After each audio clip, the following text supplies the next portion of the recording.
நாங்க ஓட்டு போட்டு வந்திருக்கிறேன். நாம் தமிழர் கட்சி உறவு நாங்க ஓட்டு போட்டு வந்திருக்கிறேன். ஏன் தெரியுங்களா? அப்பவாச்சும் நாங்க அழகா இருப்போமேன்னு கருத்தில் கொண்டு எங்களுக்கு வாக்கு செலுத்துவீர்களா பெருமக்களே? வாக்கு செலுத்துவீர்களா? நாம் தமிழர் கட்சா முட்டை முட்டை உங்களுக்காக கத்தரைக்கு இந்த முட்டை தான் வந்தாகணும். எந்த மாங்காய் கொட்டையும் வராது, இரட்டை இலையும் வராது. உயிரற்று போன உதய சூரியனுக்கும் உயிரற்று போன இரட்டை இலைக்கும் உடஞ்சு போகக்கூடிய விசிலுக்கு ஓட்டு போட்ட மக்கள் உயிரோடு இருக்கிற விவசாயியை மறந்ததுனால் மட்டுமே இன்று நடு ரோட்ல நின்று கத்திக்கிட்டு இருக்கிறான். நடு ரோட்ல நின்று கத்திக்கிட்டு இருக்கிறான். ஒரு முறையாவது சிந்திச்சு பார்த்துருக்கணும். ஒரு முறையாவது. என்னுடைய சொந்த தங்கச்சிமார்கிட்ட நான் கேட்டேன், வெள்ளை சட்டை காக்கி கலர் பேண்ட் போட்டு வாக்களிக்க சென்றாங்க. நான் வேணுக்குன்னு தான் கேட்டேன், எதுக்காகமா ஓட்டு போட்டீங்கன்னு. அவங்க ஜல்லிக்கட்டுக்கு போனாரு, எங்க அண்ணன் ஜல்லிக்கட்டுக்கு போனாருன்னு சொல்லி இருந்தாலும் சந்தோஷம். ஆனா சொன்ன கருத்து, எவ்வளவு அழகா இருக்காரு பாத்தீங்களா, எவ்வளவு சப்பியா இருந்தாரு பாத்தீங்களா, எவ்வளவு கியூட்டா இருந்தாரு பாத்தீங்களா, இந்த மாதிரி முதலமைச்சர் நமக்கு கிடைப்பாரா என்று என்னுடைய தங்கச்சிகள் கூறினாங்க. மன வருத்தப்பட்டேன். ஆனால் ஒருவர் கூட சூலூரிலே தங்கை என் பெண் பிள்ளை கொல்லப்பட்டால், முகம் சிதைக்கப்பட்டு கயவர்களால் கொல்லப்பட்டால், ஆனால் ஒரு அணில் குஞ்சு கூட வாயை திறந்து பேசல. ஏன்?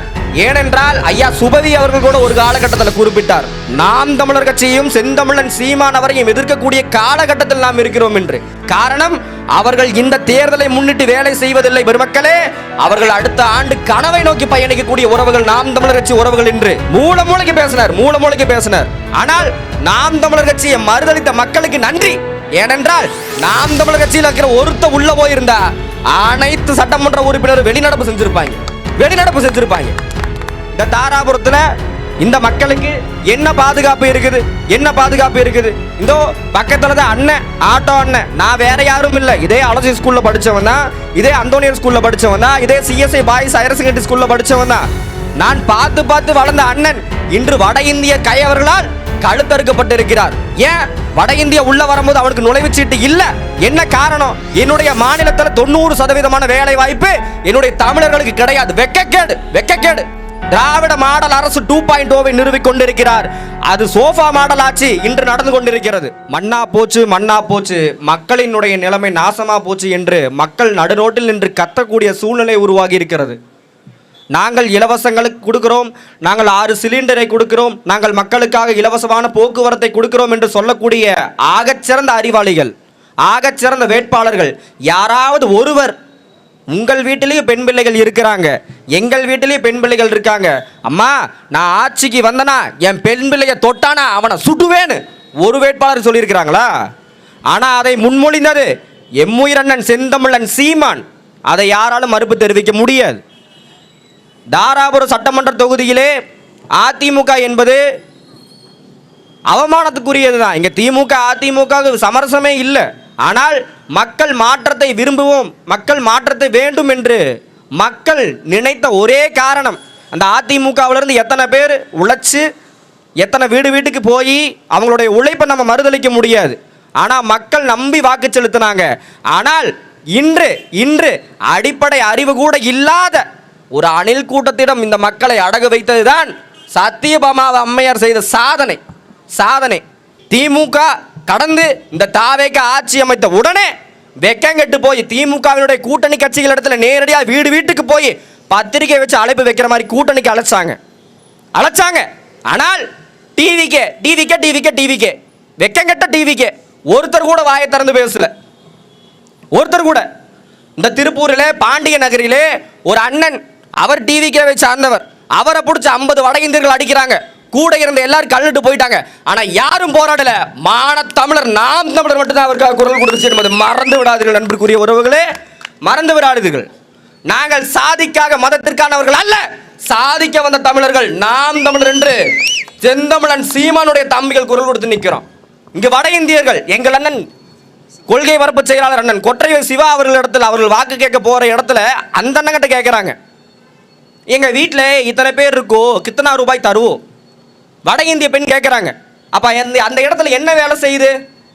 அந்த திமுக காரனே இந்தியில ஓட்டு கேட்கும் பொழுது என்னுடைய தமிழர்களுடைய உரிமை எங்க பாதுகாக்கப்படுது?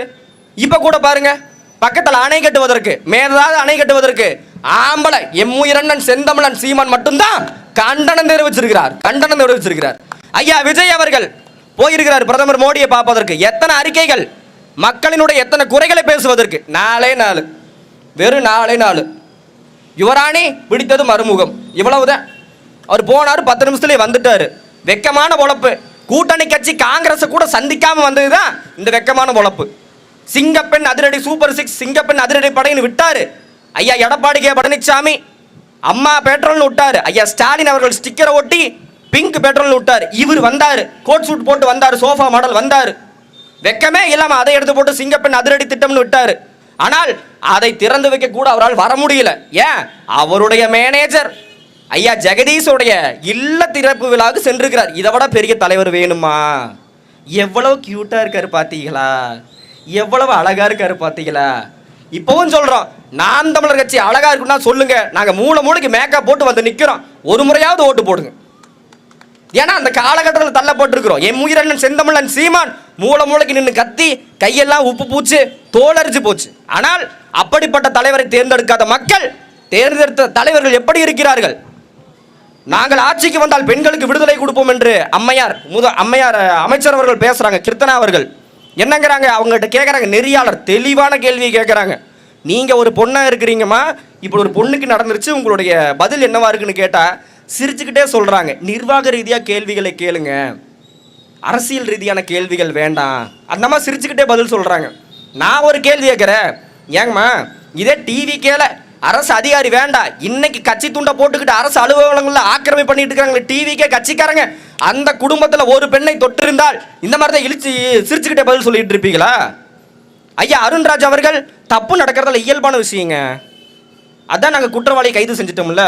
ஐயா ஆட்சியில் இருக்கக்கூடிய பெரும்புலவர்களே, உங்கள் வீட்டில் நடந்தால், உங்கள் அருகாமையில் இருக்கக்கூடிய பெண் பிள்ளைகளுக்கு நடந்தால் இந்த மாதிரி தான் அசட்டுத்தன்மையான பதில் சொல்லிட்டு இருப்பீங்களா? ஆனால் பாதிக்கப்படுகிறது மக்கள், சரியான ஆளுமையை தேர்ந்தெடுக்காத மக்கள் கோமாளிகளின் மூலமாக ஆட்சியை நடத்தி கொண்டிருக்கிறார்கள். கோமாளிகள் மூலமாக ஐயா ஆதவ அர்ஜுனா லாட்ரி, ஐயா புஷி ஆனந்து மேலும் மேலும் பார் ஓபன் பண்ணிட்டு இருப்பார். யாராலையும் மறுப்பு தெரிவிக்க முடியாது. அம்மையார் சத்தியபாமா அவர்கள் பண்ணதெல்லாம் தாராபுரம் மக்களுக்கான மிகப்பெரிய துரோகம், மிகப்பெரிய துரோகம். மீண்டும் தேர்தல் வரும், ஆனால் மக்கள் சிந்திச்சு வாக்களிக்கணும், மக்கள் சிந்திச்சு வாக்களிக்கணும். ஆகவே இந்த வரக்கூடிய பிரச்சனைகளை கருத்தில் கொண்டு நாங்கள் வேண்டி கேட்பதல்ல, பிரச்சனையை முடிக்கணும். செய் அல்லது செத்துமடி அல்ல. நாம் தமிழர் கட்சியினுடைய வெற்றி நோக்கம் செய் அல்லது இந்த துரோகிகளை சாகடி, அவ்வளவுதான். எங்களுடைய மக்களுக்காக நாங்கள் செத்தாலும் சரி, இந்த நிலத்தில் நாங்கள் உயிரோடு நிற்போம். எங்களது தலைவர் மேதகு பிரபாகரன் அவர்கள் எங்களை ஒருபோதும் கோழையாக நடத்தவில்லை. மீடியாவை பார்த்து ஓடவும் மாட்டோம், மைக்கை பார்த்து ஓடவும் மாட்டோம். செந்தமிழன் சீமான் எங்களுக்காக இருக்கிறார், அவருக்கு பின்னால் நாங்கள் இருக்கிறோம். தமிழ் தாய் வாழ்க, தலைவர் பிரபாகரன் வாழ்க. நாம் தமிழர், நாமே தமிழர்.